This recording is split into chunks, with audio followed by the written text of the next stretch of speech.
As a kid stepping into the world of gaming, you might expect my first experience to be with games along the likes of Super Mario or The Legend of Zelda. Surprisingly, though, my journey didn't start with Nintendo at all. It actually began on the Sony PlayStation 2 with not one, but three Grand Theft Auto games. And today I want to take a closer look at the one that set a new standard for the medium, that being Grand Theft Auto 3. If you're a gamer, you probably heard over and over again just how revolutionary this game was, especially if you spent any time in the GTA community. But there's a reason why it's still so highly regarded and why people today still look fondly back at it. It made gaming cool. It made gaming cool in a way that hadn't been done before. So since this video is all about Grand Theft Auto 3, let's kick things off by diving briefly into its background. In 1999, a small team of 23 game developers in Edinburgh, Scotland set out to create a 3D open world game that would give players an unprecedented level of freedom within a living, breathing urban sandbox. Leading the team were Leslie Benzies, Dan Houser, and his brother Sam Houser under the banner of DMA Design, what we now know as Rockstar North. The non-linear design of GTA 3 had led me to believe as a kid that every game was set in a sandbox. Rockstar's game design left such a lasting impression on me that whenever I played something from another developer, I couldn't help but compare it to the freedom that Rockstar gave me. Take a game like Ratchet & Clank, for example. Whenever I'd hit an invisible wall, I'd think to myself, well, in GTA 3, I had no limits. I could go anywhere I want in the city. Why isn't this game allowing me to do the same? Now, of course, I was 7 years old. I didn't understand that games were made by different developers, and each game faced its own set of technical limitations. I'd still have fun playing other games, but no matter what, I always find myself coming back to GTA at the end of the day. And the reason why, well, is because GTA was just different. It was alive. As Aaron Garbunt, the art director for the game, stated in an interview with Inverse, games were a thing you played, GTA 3 made them a place you lived in. And this was obviously very true. Liberty City at the time was the most realistic setting we've seen in a game. Ever since GTA 3's release, we've seen countless of game developers attempt to replicate its groundbreaking design. We've seen open world after open world after open world to the point where it's arguably become oversaturated. Yet despite this, most of these games fail to create a world as alive and dynamic as the digital playgrounds that Rockstar has crafted. From the radio stations, to the pedestrian behaviors, to all the real-life modeled vehicles, and much, much more, all of this led to Liberty City being its own living and breathing world. Now, I know GTA 3 wasn't technically the first open-world game ever. Ocarina of Time had us exploring Hyrule as Link long before, but GTA 3 wasn't a fantasy world. It was something else entirely.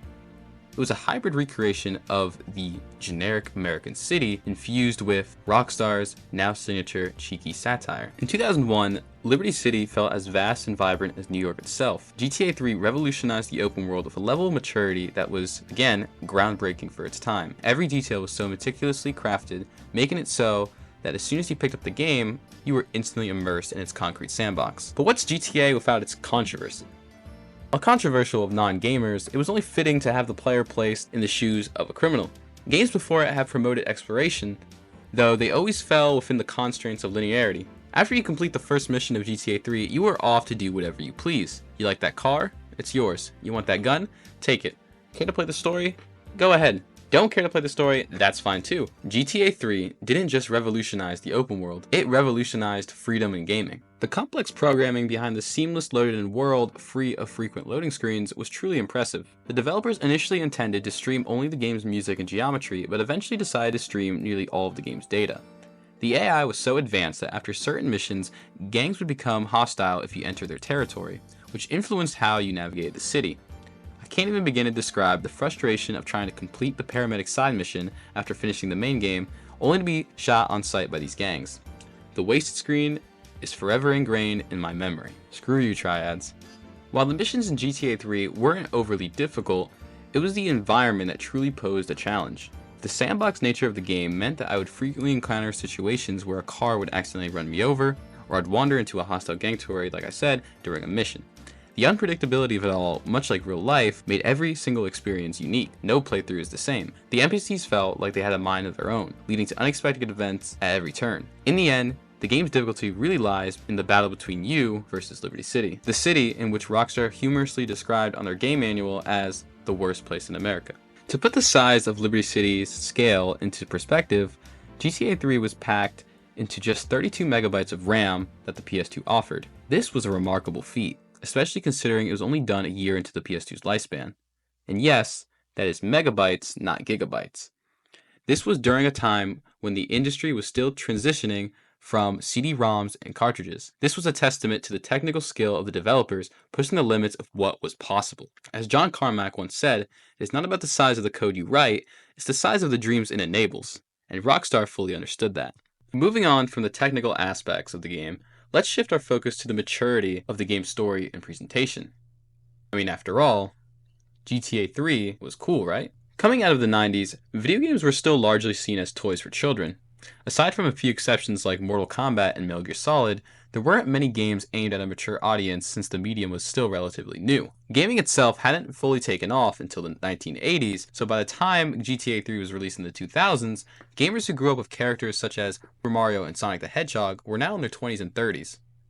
With technology advancing and gaming becoming more mainstream, GTA 3 heralded a new era for the PS2, one that embraced cinematic storytelling and sophisticated presentation. Sam Houser put it best in an interview with IGN, GTA was like a crossover between a gangster movie and an RPG. The developers would seek support from outside resources in order to polish the game's presentation. They sought film directors, writers, video producers, radio producers, audio directors, and music licensing experts to create this project, as well as utilizing seasoned Hollywood actors and performing the voices in motion capture, setting a new standard in AAA games. In the same interview, Houser went on to share his views on the controversial adult nature of the game, which addressed the stigma that video games had and still kind of hold today. We just don't believe it is a kids' industry anymore, and hasn't been for years. We hope people will see the game for what it is, an incredible piece of software aimed and marketed at the core of the PS2 audience, which currently has a median age of 24, and presented with humor like certain kinds of gangster films. There's nothing in the game more or less violent than an episode of The Sopranos, but because it is a video game, people react differently. Houser makes a great point. Since then, the industry began to shift towards catering to wider audiences, telling more mature stories and experimenting with bolder game design. This nuanced approach to the medium is what caused my fascination and lifelong love of gaming to begin with, particularly with Rockstar's works. As kids, we often wanted to be seen as older, cool, and edgy, just like the adults around us. GTA 3 delivered exactly just that, providing an experience that made us feel mature and part of a world beyond our years. Game companies across the industry took note of this, and developers such as Capcom, Insomniac, Remedy, Ubisoft, and Naughty Dog, as well as many, many more, have followed Rockstar's successful approach in game design and cinematic presentation. I recently came across a video featuring Jason Rubin, co-founder of Naughty Dog, who summed it up perfectly at the time on how the industry was evolving, and that gameplay was just becoming predictable and repetitive even for young gamers. Good and went down. We were spiking up. This Grand Theft Auto 3 thing came out and utterly changed the expectations of the gaming community. And like literally overnight, everything changed. We had already started working on Jak 2, and I remember doing a focus group and two 8-year-olds were in this focus group. And I was like, so what do you think? And they acted like 16-year-olds, like 8-year-olds. Well, the graphics are good, and we really like the gameplay. We like what you're doing and the expansion of the universe. Really, this would be a fantastic game for our little brothers. And you're like, you're 8. What are you playing? Grand Theft Auto. Yeah. And it just changed everything. Focus groups change everything. Well, but it taught you that, the expectations of the world were different. Yeah. So I remember going to Shuhei at Sony and saying, Shu, I don't know that we're doing the right thing here. Maybe we should do an adult character. Maybe we should do a character action game based on, something that's a little more mature. And he said, I love Jak and Daxter. Do you love Jak and Daxter? Of course I love Jak and Daxter. Do you think we can do more with Jak and Daxter? Of course we can do more with Jak and Daxter. Well, let's continue the series. And that's why, if you look, Jak 2 he had a gun. He kind of cursed. Like, he did all the things that we were trying to grab onto as much of the world as we could. And then over time, it just became obvious that the right thing to do next was something more like Uncharted and something less like fruity character. Dan Houser backed this up in an interview with Design Museums as he goes on to state, we felt that not only the content of video games were becoming very staid, focused primarily on fantasy, children's characters, or science fiction, but also the gameplay of those games were becoming very predictable. We felt that video games, interactive entertainment, or whatever you wanted to call it, could also appeal to a bigger, wider audience. Older people who enjoyed playing games, but did not do so to the exclusion of everything else. People with an interest in film, music, books, and a broader sense of popular culture.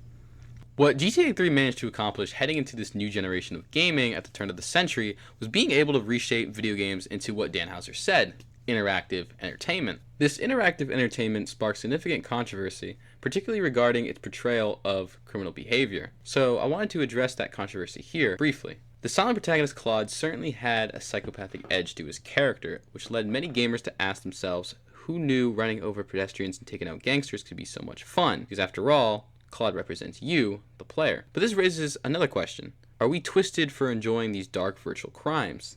Maybe. However, I like to believe that what we truly enjoyed wasn't the act of being this cold-blooded killer, but the unprecedented freedom that the game design offered. It was a level of freedom that had never been seen before. Sure, living out a criminal fantasy might be an aspiration for some, but for most players, this role simply offered an alternative escape from reality. It's not so different from playing as an Italian plumber saving a princess from an evil turtle. We don't commit these crimes in real life because we understand the gravity and consequences of such actions. It's that touch of realism coupled with the freedom it provides that draws us in and keeps us engaged for hours on end. Organized crime is a real issue in America, and GTA 3's portrayal of it brought a level of realism that few games had achieved before. It was bold. It offered us a glimpse into the criminal underworld while remaining, at the end of the day, a mere simulation. After all, video games are simulations, and by definition, simulations involve the action of pretending or deception and the creation of a computer model for the purpose of study.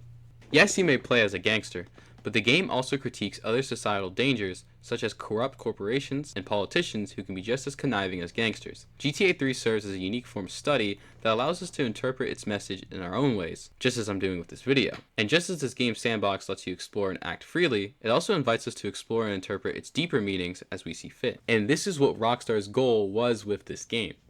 No, I am not defending or justifying acts of crime and violence, but neither is Rockstar. Video games are an underappreciated form of art, and GTA 3 is one that provides social and political commentary with its iconoclastic take on America in all its satire and darkness. By placing us in the shoes of a criminal, Rockstar can tell its story free of censorship, showing us just how ugly the world can be. While GTA 3 made significant technical contributions to the industry, its greatest influence may be in its role in sparking the conversation about whether video games are a legitimate form of art. Art told through the forms of books, movies, and music shine in its ability to provoke thought and inspire discussion. Video games are no different, and in a way are more powerful because it places you into the shoes of an actual character. You don't just watch or listen to the events that go on, you play them. So if you were to ask me personally if GTA 3 is a piece of art, I would tell you it's one of the boldest and, well, coolest pieces of art out there. So if you enjoyed this video, be sure to leave a like and subscribe to the channel, and join us here at Grand Theft Awesome for more GTA and Rockstar related content. Be sure to also comment down below and let me know your experience with GTA 3 or just the series in general, as I love to hear all about gamers' story with this iconic series. My goal here today was just to entertain you guys and talk about my love for the series and gaming in general, and it was my first ever video on this channel. So I appreciate each and every single one of y'all, and if this video just gets only one viewer and you were entertained, then it makes it all worth it. Hope you guys have a good one. Take care.